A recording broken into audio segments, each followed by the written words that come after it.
अस्सलाम वालेकुम वीवर्स, मैं हूं आपके साथ पीर जुनैद और आप देख रहे हैं मेरा यूट्यूब और फेसबुक चैनल पीर बिलॉग। नाजरीन, उम्मीद करता हूं आप सब खैरियत से होंगे।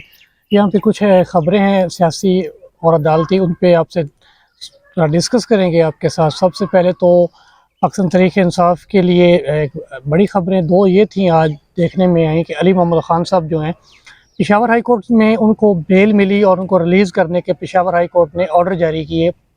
और पेशावर हाई कोर्ट के अहम तरीन रिमार्क्स इस केस में ये सामने आए। जज साहब का कहना था कि अगर किसी डिप्टी कमिश्नर को कैफरे किरदार तक पहुंचा दिया जाए और पाकिस्तान में उसके बाद इस तरह के मामला मज़ीद देखने में नहीं मिलेंगे। वो करप्शन स्कैंडल की बात कर रहे थे कि जिस तरह ठेकों में खुर्द-बुर्द के इल्ज़ामात होते हैं, तो इसकी तरफ इशारा कर रहे थे कि अगर डिप्टी कमिश्नर साहिबान को, किसी एक डिप्टी कमिश्नर को भी कैफ़रे किरदार तक पहुँचा दिया जाता, तो ये इस तरह के मामलात मज़ीद पाकिस्तान में कम से कम करप्शन स्कैंडल्स ना होते। नाज़रीन, दूसरा Rawalpindi bench Lahore high court का जो है, उसने शारजार अफरीदी साहब जो हैं, उनकी भी बेल ले ली है। अब यहाँ पे उसके अलावा खान साहब के तोशाखाना वाला जो केस है वो लगा हुआ था इस्लामाबाद हाई कोर्ट में। इस्लामाबाद हाई कोर्ट ने उसको उसमें उन्हें बात हुई तो उसने कहा कि जनाब, अभी सुप्रीम कोर्ट का ऑर्डर आपको पता है माजी में आ चुका है कि जब तक सुप्रीम कोर्ट में इसकी समाअत मुकम्मल नहीं हो जाती या वहाँ से कोई इसका फैसला नहीं आ जाता, तो तब तक इसकी समाअत जो है वो मुअख्खर कर दी गई है। अब आपको यहाँ पे पता है कि 7 अगस्त तक जो खान साहब को सुप्रीम कोर्ट ने गिरफ्तारी से रोका हुआ है और यहाँ पे जो हुकूमत है वो खान साहब को गिरफ़्तार करना चाहती है किसी भी केस में। अब सवाल ये है कि क्या हुकूमत जो है वो 7 अगस्त से पहले खान साहब को गिरफ़्तार कर पाएगी या नहीं? तो ये आगे आने वाले दिनों में मज़ीद देखने को मिलेगा। यहाँ पे एक अहम खबर ये थी कि खान साहब को टीवी पे जिस तरह से बैन कर दिया गया था, उनका नाम लेने पे पाबंदी थी, तो ये वो आपको पता है कोर्ट्स ने ऑर्डर जारी कर दिए हैं कि खान साहब को लाइव स्ट्रीम पे दिखाया जाए। उसके अलावा नाज़रीन, यहाँ पे कुछ ख़बरें हैं। आपको पता है एमक्यूएम जो है वो अभी तक वो डिले टैक्टिक्स की तरफ जाना चाहती है और वो अपना कुछ हिस्सा जो है वो लेना चाहती है। जो बल्दियाती इंतख़ाबात आपके सामने जिस तरह से कराची के अंदर हुए और जिस तरीके से हुए वो सब के सामने है और जितने साफ़ और शफ़ाफ़ थे वो भी सब के सामने है। अब एमक्यूएम क्यों चाहती है? एमक्यूएम ये चाहती है, एमक्यूएम मीडिया खेल रही है और मीडिया खेलने के बाद एमक्यूएम जब मज़ीद ये चाहती है कि जो निगरान सेटअप बनेगा, निगरान सेटअप में भी उनका कुछ ना कुछ उस सिस्टम के वो बेनिफिशियरी बनना चाहते हैं। क्योंकि सुनने में ये आ रहा है कि जो केयर टेकर सेटअप आने वाला है पाकिस्तान के अंदर, ये थोड़ा-सा लंबा चलेगा।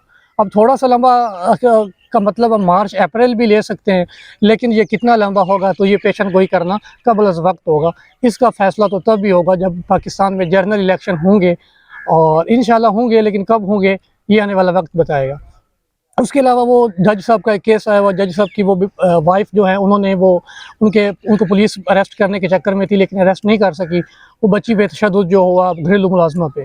तो पहले तो बड़े अफ़सोस की बात ये है कि पाकिस्तान में इतने इदारे और इतनी एनजीओज़ हैं जो ये इस बात पे काम कर रही हैं कि खुदारा पाकिस्तान के अंदर ये जो चाइल्ड लेबर वाला इशू है इस पे कंट्रोल किया जा सके। तो चाइल्ड लेबर को जब कंट्रोल नहीं किया जाएगा और इतने बड़े पैमाने पे कि जजेस के घरों के अंदर, ब्यूरोक्रेट्स के घरों के अंदर और पाकिस्तान का जो एलीट क्लास है, जब उनके घरों के अंदर इस तरह के लोग इस तरह की कानून की वायलेशंस होंगी तो हम कैसे कंट्रोल करेंगे? हम कंट्रोल नहीं कर सकते।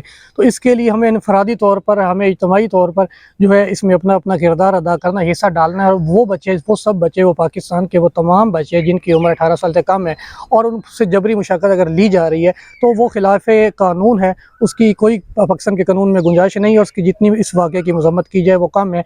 और अभी सुनने में ये अपडेट आ रही थी कि उनकी जज साहब की जो वाइफ़ है इस केस में, उनकी बेल यकम अगस्त तक की उनको प्रोटेक्शन बेल मिल गई है कोर्ट की जानिब से। अब इस केस में इंसाफ मिल पाएगा लवाहिकीन को या नहीं, तो इसका फ़ैसला भी आने वाला वक्त करेगा। स्पेशली मोहसिन नकवी साहब वज़ीर आला पंजाब और जितने भी शहबाज शरीफ साहब और बाकी जितने भी पाकिस्तान के ज़िम्मेदारान हैं, तो उनसे मेरी अपील है कि खुदारा ये जो कम अज़ कम इस तरह के वाक़यात हैं, माज़ी में भी आपने देखा कि जज साहब के घर में इस तरह का इशू हुआ था और जज साहब को फिर उसमें वो बाद में जेल भी गए। तो इस केस में भी उसी तरह से थोड़ा-सा मेहरबानी कीजिए, गरीब लोग हैं उनकी मदद कीजिए और उनको इंसाफ दिलाइए। ये आपका फ़र्ज़ है। उसके अलावा नाज़रीन, यहाँ पे कुछ और ख़बरें हैं। वो परवेज़ इलाही साहब के हवाले से आपने देखा होगा कि एक तो परवेज़ इलाही साहब जो और मोनस इलाही साहब है, मोनस इलाही साहब के वारंट गिरफ़्तारी भी जारी किए गए थे पिछले कुछ दिनों में।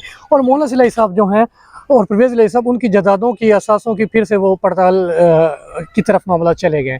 और यहाँ पे ये तोशा खाना का केस खान साहब का जो बड़ा आजकल मीडिया में हाईलाइट हुआ हुआ है, तो मैंने थोड़ा सा उस पर मैंने कहा चलो इस पर देखें तो सही कि असल एक्चुअल में केस क्या है।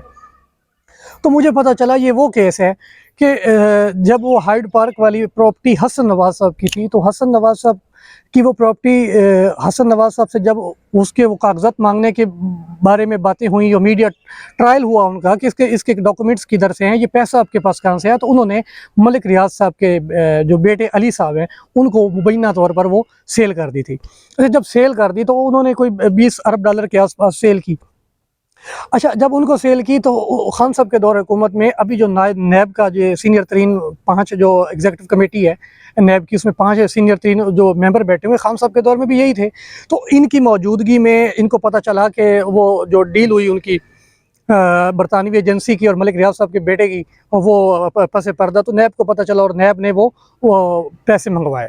अच्छा, नैब ने जब पैसे मंगवाए, नैब ने पैसे मंगवाने के बाद वो सुप्रीम कोर्ट के अकाउंट में मंगवाए गए और नैब के उसके बाद इस पर इजलास भी हुआ और उन्होंने कहा कि सुप्रीम कोर्ट के अकाउंट में वो पैसे जाना ठीक था।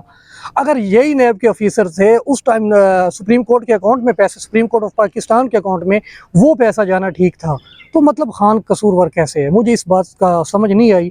इस बात का इस सवाल मेरे का जवाब मुझे कौन देगा, मुझे इस बात का नहीं पता। आया मैं इस मामले को हल भी हो, ये बड़ा सीधा सा मामला है। उन्होंने उसके पैसे आए और वो सुप्रीम कोर्ट ऑफ पाकिस्तान के पास अकाउंट में चले गए। अब ये कह रहे हैं कि देख, ये हुकूमत कह रही है कि देखना ये है कि नैब ने उस केस को रीओपन किया। अच्छा, मज़े की बात सुने, अब इस केस में नैब तरमीम जब हुई, आप लोगों को पता है, जब पीडीएम की गवर्नमेंट आई उन्होंने नैब के अंदर तरमीम की। अब नैब तरमीम होने के बाद जब तक कोर्ट इजाज़त ना दे, नैब किसी उस फाइल को जिसको ऑलरेडी वो ओपन करके क्लोज कर चुका है उसको वो रीओपन नहीं कर सकता।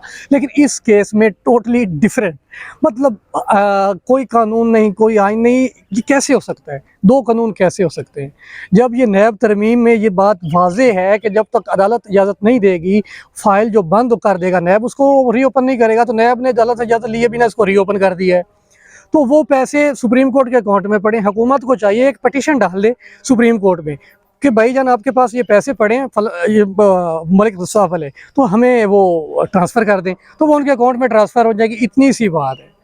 अब इसमें खान को की गिरफ्तारी हो गई, उससे पहले आप लोगों ने देखा, अभी दोबारा बार बार उनको तलब किया जा रहा, तो ये सीधा साधा केस है। हुकूमत के पैसे हैं नैब के अकाउंट, और नैब के पैसे, अवाम के पैसे, किसके पैसे? सुप्रीम कोर्ट के अकाउंट में पैसे गए हैं भाई, हुकूमत के हैं तो सुप्रीम कोर्ट के अकाउंट में गए हैं, तो हुकूमत सुप्रीम कोर्ट से वापस ले ले। वो खान को क्यों उसमें बीच में किया जा रहा है? या तो खान ने उस पैसे खाए हों, या उसका खान के अकाउंट में गए हों, या खान ने उस अकाउंट में पैसे ट्रांसफ़र किए हों, तो मतलब ये क्या हो रहा है? तो आगे 2 दिन छुट्टी है, छुट्टी के बाद मज़ीद पेशरफ्त होगी इन केसेस में भी।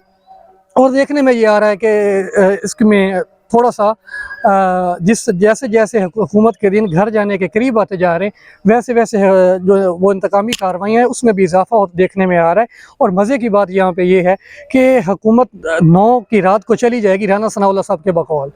अब वज़ीर आज़म जो अबूरी सेटअप होगा, अभी तक उस पर मामलात इनके चल रहे हैं, अभी कन्फर्म नहीं हो सका, क्योंकि ज़रदारी साहब जो हैं वो इस डील के मास्टर हैं और वो डील करना चाहते हैं, क्योंकि वो अपनी मर्ज़ी के लोगों को लाना चाहते हैं।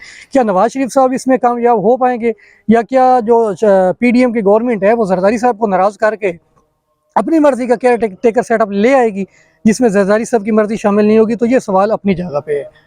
अब क्या होता है आने वाले दिनों में, इसका फैसला थोड़े 8-9 अगस्त के बाद जैसे हुकूमत जाएगी तो मामला सारे आप लोगों के सामने खुल के आ जाएंगे। तो तब तक दीजिए इजाज़त। आगे 2 दिन छुट्टी के हैं, मंडे को जैसे ही इस पे मज़ीद पेशरफ्त होगी तो ज़रूर दोबारा आपके साथ हाजिर होंगे। तो तब तक देखते रहिए पीर व्लॉग, और काइंडली अगर आप हमारे चैनल पे न्यू हैं तो काइंडली चैनल को सब्सक्राइब कर दीजिए और बेल आइकन प्रेस कर दीजिए ताकि हमारी आने वाली हर नई वीडियो आप तक बर वक्त पहुँचती रहे। पाकिस्तान जिंदाबाद, इमरान खान पाइंदाबाद।